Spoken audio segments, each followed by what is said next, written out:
time with family, staying active, doing what you love. We understand how important it is to live your best life, even as times are changing. At Holzer, we strive to help every patient achieve their best health during every stage of life. With more options for care through in-person and virtual visits, we are dedicated to providing you with excellent care every time. Live your best life with Holzer.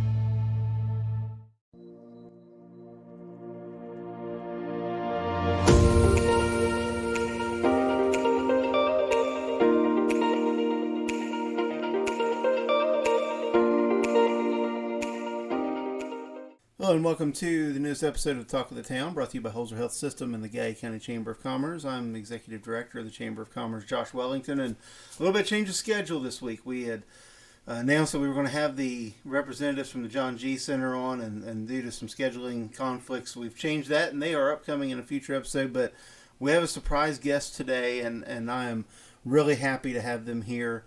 NCAA National Champion, voted top 50 NBA players of all time, Olympic gold medalist, and an acclaimed author in education and memorization. It is my joy to welcome Mr. Jerry Lucas to the Talk of the Town. Jerry, thanks for joining. Josh, happy to be with you. So many places to start. First of all, I guess announce that you will be our speaker at our 2022 annual awards dinner on January 27th at Rio Ridge, and man, we're really looking forward to that. So am I. I'm very excited about that.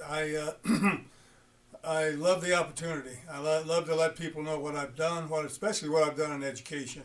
And it'll be an opportunity for me to let the people in this area know a little bit more about that. It's been a lifelong endeavor for me, and I've spent my life totally revolutionizing the educational process, so I'm very much looking forward to it. Of course, I'll tell some fun basketball stories as well. And let's start there with the basketball stuff. You and I have talked previously, and I'm just... it just amazes me kind of the differences in the way things are now as the way they used to be. And so you were one of, I believe you told me, two players, you and Wilt Chamberlain, to ever be drafted out of high school?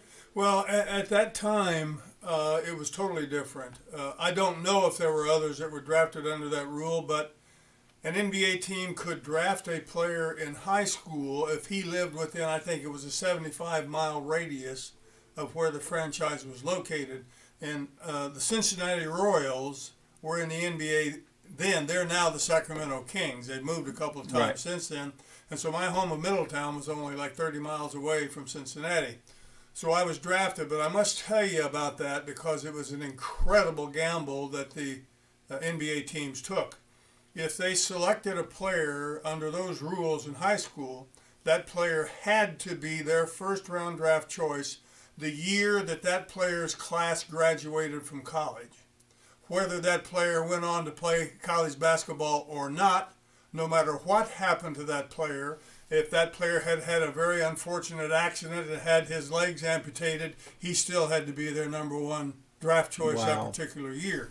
So it was a phenomenal gamble in that case. Now, players could not play at that time before their college class graduated. So today they go into the NBA after 1 year in college, but in those times they could not. So it was a phenomenal gamble, and it didn't happen very much. And you went in, and back then also freshmen could not play varsity, correct? Correct. So you go to Ohio State freshman year was it as highly acclaimed going in as what it turned out to be coming out with your fellow freshmen? Yes, it was the best recruiting class that Ohio State ever had.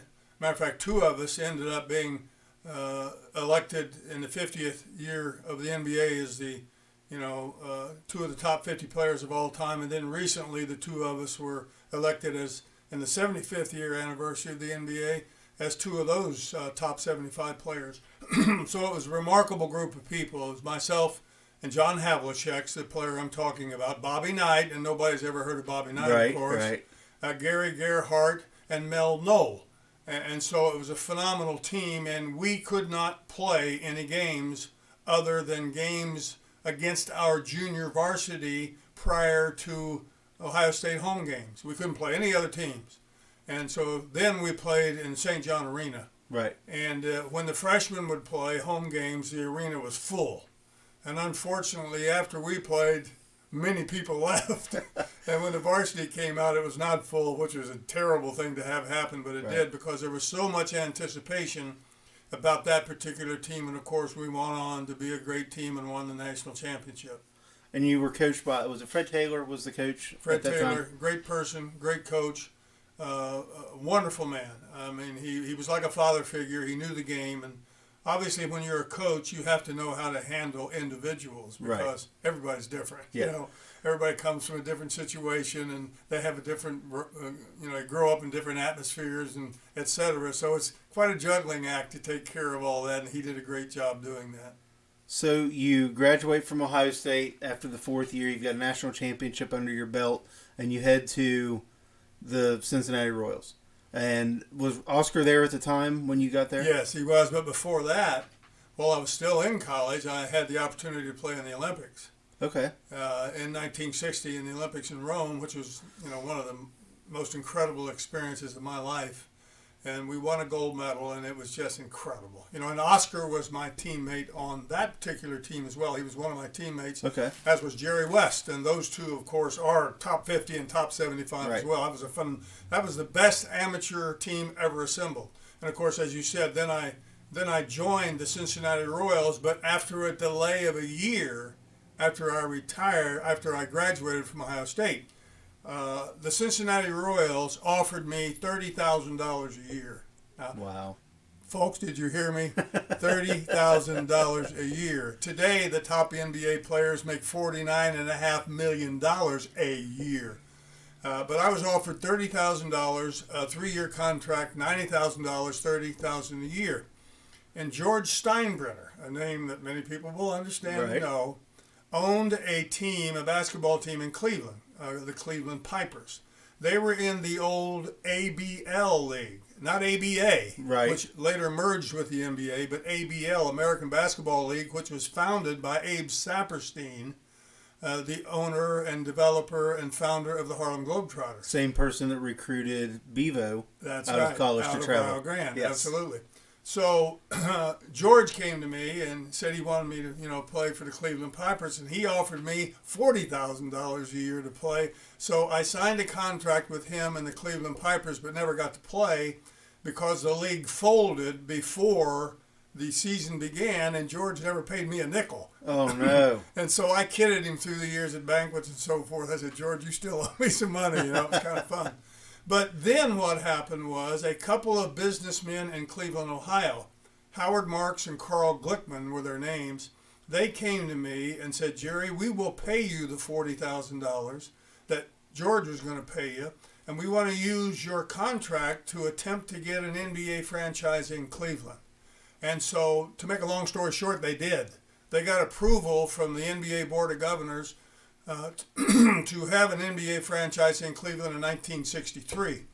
And they went to the last meeting, and the Board of Governors, they had a handshake with the Board of Governors. They went to the last meeting, and they raised the price. Listen to this. They were going to buy an NBA franchise, of which, when I retired, I would own 25% of the franchise. That was part of my deal with them. Right. And they were going to pay $200,000 for an NBA franchise. But at the last meeting, they raised it to $250,000, and they turned them down. Now, they came to me and said, Jerry, it had nothing to do with the money. We have plenty of money, and that wasn't the problem. But we had a deal with them, and they changed our deal, and we don't want to be in business with people like that. So what a change, and who knows what could have happened. Exactly. But a franchise would have been in Cleveland in the NBA far sooner than it presently is, and I would have owned a quarter of the franchise. And so that didn't happen. So the next year I signed with the Cincinnati Royals for $30,000 a year. And that would have been in 64? 63-4. 63-4. Yes. So your first year with the Royals, you win Rookie of the Year? Yes. In the NBA. And then you end up an All-Star Game MVP later on in your career. The next year. But I'll tell you an interesting story about my first rookie year. The NBA All-Star Game was going to be in Boston, at the old Boston Garden. The old Garden. And it was would be the first televised NBA All-Star game in history. So the owners were very excited. They needed exposure for the league to grow and popularity, etc. So, of course, it was a big thing. And unbeknownst to me, things were happening with the veteran NBA players that I had no idea about it. Right. Because they didn't expect a rookie to be elected to play in the NBA All-Star game. So no information was forwarded to me. So I get to the All-Star game and go into the Boston Celtic locker room, which, by the way, was 100 times better than the visitors' locker room at the old Boston Garden. It was incredible. It was the most amazing place in history. There was a door leading outside that had about a 2-inch opening at the bottom. Wind would whistle in there. There were no lockers. There were nails nailed into boards. There was one. It was about the ceiling was about 20 feet high and a single wire hanging down with a single light bulb. There was a supposed commode, which was awful, and a supposed shower, which was worse. And so we never dressed there. We never did anything but stay in there as few minutes as we could to go out and play the game. But anyway, let me get back to what was happening. So I'm in the Boston Celtic locker room thinking about my first All-Star game. I'm excited as a rookie, you know. I'm sitting over in a corner because I'm a rookie and I want to, you know. And I hear the veterans start to talk, and I'm, what's going on, you know? And all of a sudden, Sam Jones said, "Wait a minute, you know, Jerry doesn't know what's going on. We better tell him." So they told me that they were going to strike. That there was not going to be an NBA All-Star game because there was no union, there was no representation. Of course, free agency came a lot later. Right. And so they were going to strike because this was so important to the owners that they thought they might make a concession and allow the players to have a union. So they sent messengers out to the owners, and somebody bolted the door, and here they come. They came beating on the door, yelling and screaming. So finally, the veteran players let them in, and you can't believe what pursued. I mean, you never heard such lowing and swearing and going on, you know. And they finally consented and said, "Yes, if you play the game, we'll allow you to have a union." And that's where it all started. Wow. And I was just a little rookie sitting in the corner watching all this happen.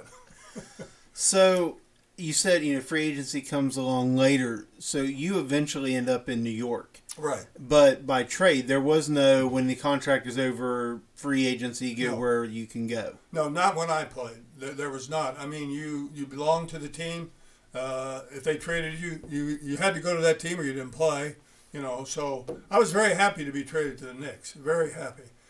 Because it was a great team, great players, and teamwork. It was probably one of the, if not the best team in the history of the NBA from a teamwork standpoint, but it was absolutely the most intelligent team that ever played in the NBA. There were Phi Beta Kappas, Rhodes Scholars, people would go on to get PhDs. People not only were intelligent from an IQ standpoint, but they knew the game of basketball and how it needed to be played.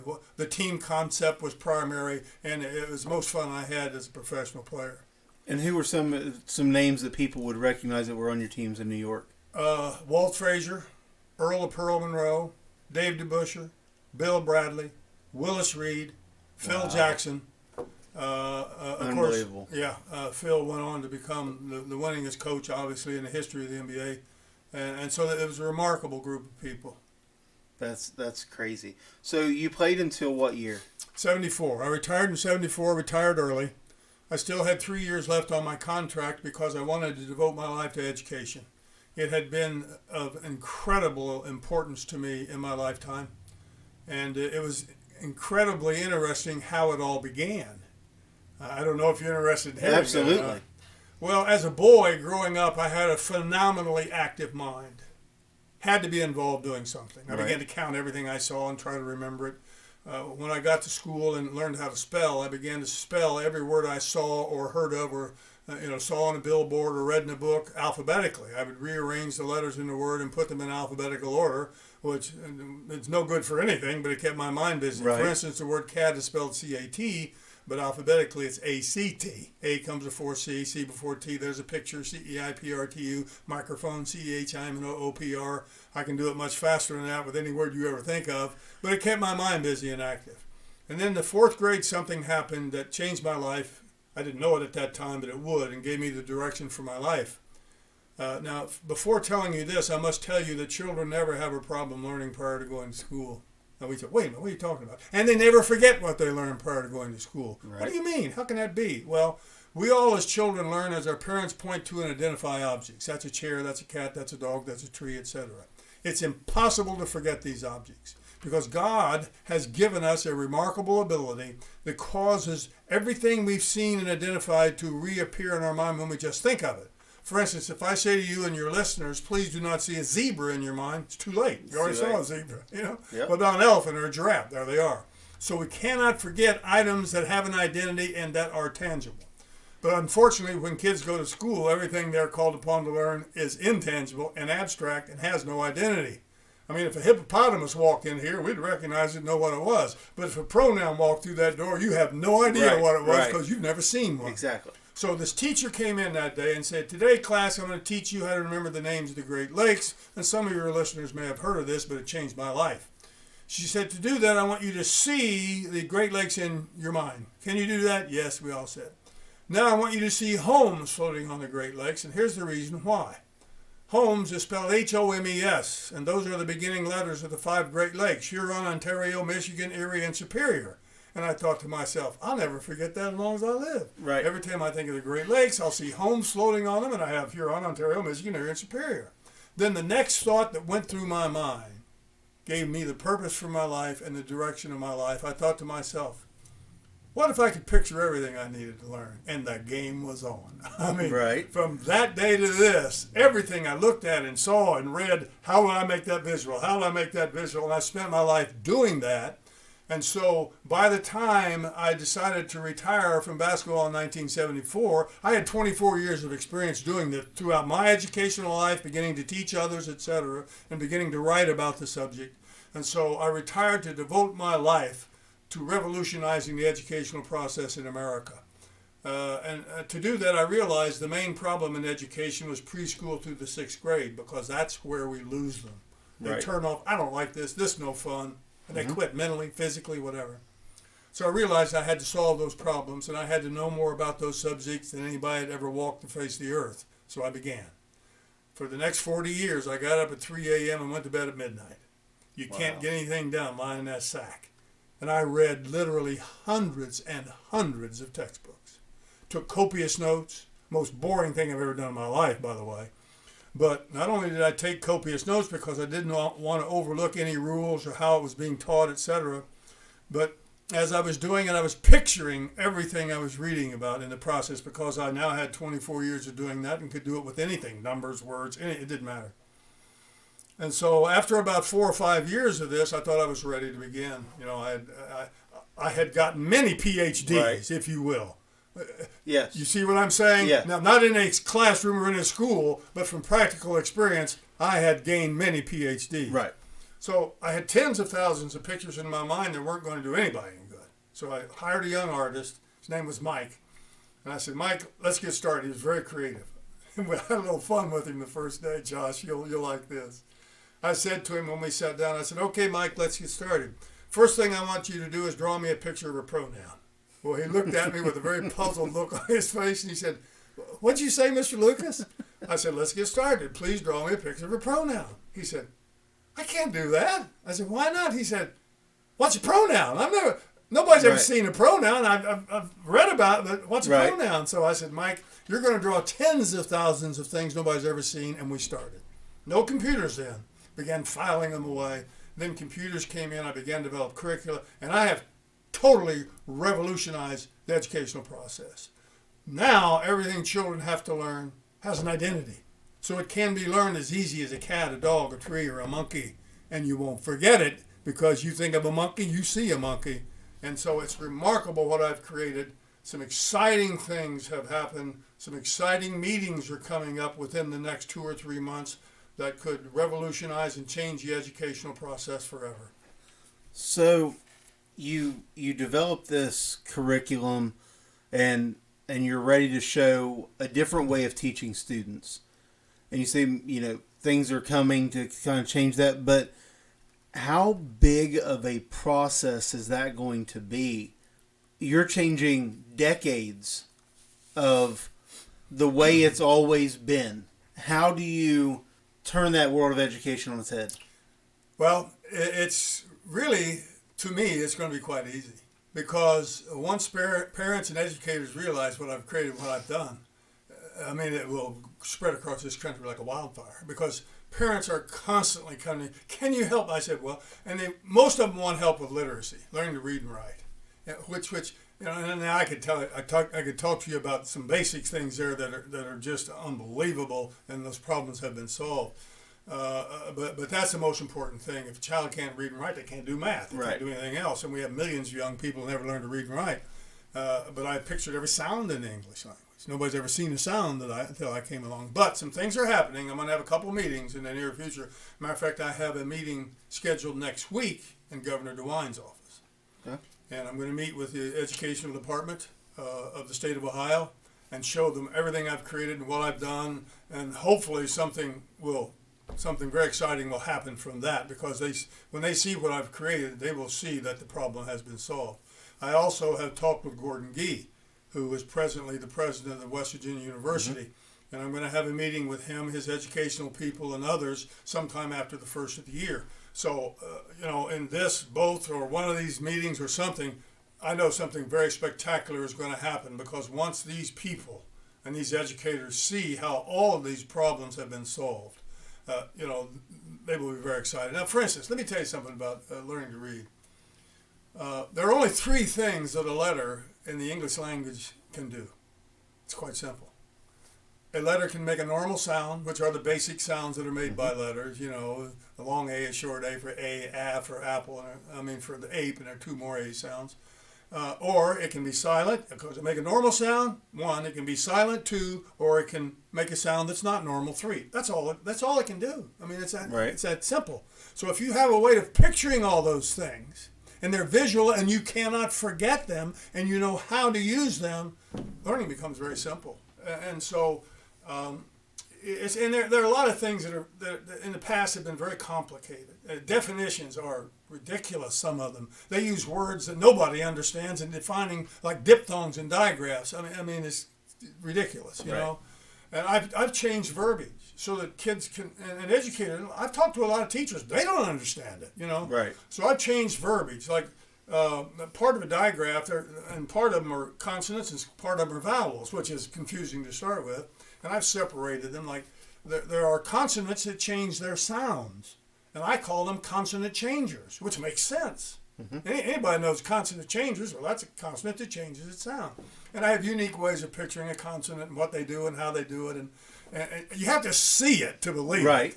That's the thing. I can talk about it forever, but once you see it, which these educators are going to very soon, it just is mind-boggling, and it kind of pins you against the back of the wall, because you've never seen anything like this. You've never heard of anything like this, to my knowledge. I'm the only person that's ever lived out of the billions of people that have lived on this planet who have ever done what I've done. Even had the idea of visualizing everything that needed to be learned in education. I don't even know that anybody ever thought of doing that, right, much less has done it, and I've spent my life and have done it. I think sometimes a knock on the way we educate children is we take these things, the Bill of Rights, for example, and we say memorize the Bill of Rights. And we teach kids to be able to regurgitate what they've memorized. And once they get out of school, once they take the test on that subject, it's over. It's gone. How is your memorization procedure different, so to speak, than what we're having them do in, say, history class? Because you see it. You can't lose it. Okay. Try to lose a hippopotamus. It's impossible. Right. Now, here's an example. I have an example on my phone that I'm going to show you. Okay. Of changing abstract information to a picture. Okay. Now, the listeners can't hear it, but you can see it. Yeah. It's a state and a capital. You see a picture of an ark like Noah's Ark. Uh-huh. It's humanized. It has arms and legs, as you can see. There's a can in front of it. Yep. And it's holding a saw. An ark, a can, and a saw. Obviously, the state of Arkansas. Right. But we have to learn the capital. So if you look again, you will see that the can is being used as a holding place, so the ark can saw a little rock in half. So the capital of Arkansas is Little Rock. Now, it's kind of like you're back on your parents' knee again, Josh, as a child, and they're saying, that's a chair, that's a table, that's a cat, that's a dog. That's an Arkansas. The same exact principle that caused you to never forget those items. If I say wrench, you know what a wrench is, right? If I say worm, you know what a worm is. But if I say, have you ever seen any abstract thing? No. But now you see there is a way to give an identity to something you've never seen before. And I guarantee you, Josh, like it or not, for the rest of your life, I'm not going to forget that picture. Every time you think of Arkansas, that picture will pop into your mind like a giraffe will when you think of it. And that's what I've done for education. And that's why children don't lose it and forget it. And they will gain knowledge and not lose it and know how to apply it and use it. That's fantastic. That just to see, and I know this is an audio podcast, but your excitement and the years that you've dedicated to this, I think a lot of people, when they hear your name, they immediately think Ohio State Buckeyes basketball, the great things that you did in your athletic career. But this is something far beyond any of those accomplishments. Yes, sure. It is, and the world doesn't know about it. I mean, people understand and realize I was a quote unquote memory expert, right? Because I appeared on a lot of television shows through the years. Good Morning America, Today, Johnny Carson Show, Mike Douglas Berg, demonstrating and doing memory feats, but they weren't involved what I was doing for education. The world just didn't know, and. Even if I told them, hey, I'm revolutionizing education, I'm making it visual, so what? They can't understand the concept, really, unless they see what has happened. And that's why when people have seen what I've done, it's very exciting. And, I did this, I never thought of money. Money's never been a motivator for me. I wanted to make a difference instead of making money. And that's what my life has been all about. And I can see it's going to happen in the near future, and I know it's going to happen because of the meetings that I have coming up, I think some very exciting things are going to happen. So we're coming to the end of our time. In closing, what do you hope to be the legacy of Jerry Lucas? You've got all the accomplishments, you have the education stuff, you have the basketball stuff. What do you hope to be your legacy? Well, I hope my legacy is Jerry Lucas, also known as Dr. Memory, the educator who revolutionized education. The website that I will create where all of this material will be located will be known as Dr. Memory's Universe, a whole universe of learning. An alphabet planet, a reading planet, a writing planet, a spelling planet, a grammar and punctuation planet, a math planet, a Spanish planet, on and on and on. And everything is done. It's not an idea. Everything is finished, everything is drawn, everything is completed, and all of the scripts are written. I've written every one of them. And so this is not an idea. This is a completed work. And so on my epitaph, it would be Jerry Lucas Educator. That would suit me just fine, Josh. That's fantastic. Jerry, again, I thank you for taking the time to come in, and I look forward to our conversations, and it's just because it's been great getting to know you and talk to you about the things that you've done, and looking forward to the things that are still to come. For this week's episode, you can check it out every Sunday morning at 8 a.m. on 93.1 WJEH. Tune in next week as we have the U.S. Army Recruiting Office from right here in Gallipolis joining us here at the Chamber office. Until then, don't forget also, Jerry will be speaking at the awards ceremony for the Chamber of Commerce on January 27th. Tickets will become available Monday on the Chamber Facebook page. Until then, thanks for listening, and we'll talk to you next time.